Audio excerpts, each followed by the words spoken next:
कई बार देखा जाता है कि व्यक्ति लोन लेकर घर खरीदना चाहता है, लेकिन कमज़ोर क्रेडिट स्कोर या नियमित आय के कारण उनको लोन नहीं मिल पाता। अगर आपके साथ भी यही परेशानियां हो रही हैं, तो आप को एप्लीकेट जोड़कर या फिर fixed obligation to income ratio जैसी बातों का ध्यान रखकर आसानी से लोन पा सकते हैं। इसलिए आज हम आपको काम की खबर में कुछ ऐसी बातों के बारे में बता रहे हैं जिन्हें अपनाकर आपको आसानी से लोन मिल सकेगा। पहला है, कम लोन के लिए अप्लाई करें। कम लोन टू वैल्यू यानी LTV रेशियो आपको आसानी से लोन दिला सकता है। इसका मतलब है कि घर खरीदने के लिए आपको अपना कंट्रीब्यूशन ज़्यादा रखना होगा। कम LTV रेशियो चुनने से प्रॉपर्टी में खरीदार का कंट्रीब्यूशन बढ़ जाता है। इससे बैंक का जोखिम कम होता है, वहीं कम EMI से लोन की अफोर्डेबिलिटी बढ़ती है। इससे आपको लोन मिलने के चांस भी बढ़ जाएंगे। दूसरा है, को एप्लीकेंट को जोड़ना। को एप्लीकेंट जोड़ने से कर्ज देने वाली संस्था का जोखिम कम हो जाता है। ये कोई ऐसा व्यक्ति हो सकता है जिसकी स्थायी इनकम हो और अच्छा क्रेडिट स्कोर हो। लोन की रकम तब तक नहीं बढ़ेगी जब तक वे अच्छी कमाई वाले को एप्लीकेंट को नहीं जोड़ते हैं। को एप्लीकेंट को जोड़ने से लोन अप्रूव होने के चांस भी बढ़ जाते हैं। तीसरा ऑप्शन है, सिक्योर लोन के लिए अप्लाई करें।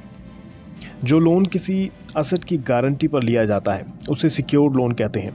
कोई व्यक्ति प्रॉपर्टी, गोल्ड, फिक्स डिपॉजिट यानी FD, शेयर, म्यूचुअल फंड्स या फिर PPF आदि जैसे असेट्स पर लोन ले सकते हैं। उनको इसमें परेशानी कम होती है। अनसिक्योर्ड लोन के मुकाबले सिक्योर्ड लोन के लिए नियम थोड़े नरम होते हैं और इससे लोन भी आसानी से मिल जाता है।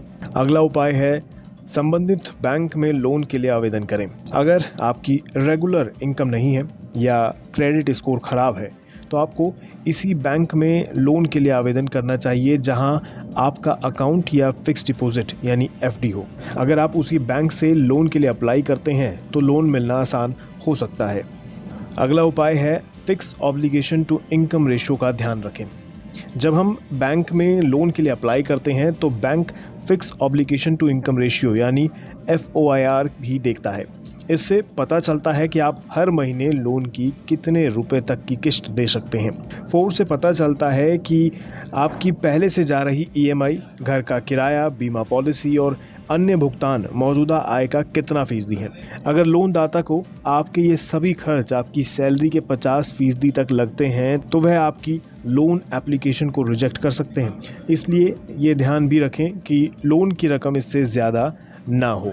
अगला नंबर आता है, NBFC में भी कर सकते हैं आप आवेदन। यदि आपको बैंक से लोन मिलने में परेशानी हो रही है तो NBFC में लोन के लिए आवेदन करना ठीक रहेगा, क्योंकि वे कम क्रेडिट स्कोर वाले ग्राहकों को भी लोन देती है। हालांकि NBFC द्वारा ली जाने वाली ब्याज दर बैंकों द्वारा दी जाने वाली पेशकश की तुलना में ज़्यादा होती है। तो ये कुछ ऐसे उपाय हैं जिन्हें अपनाकर आप आसानी से लोन ले सकते हैं और अपने काम को आसानी से कर सकते हैं।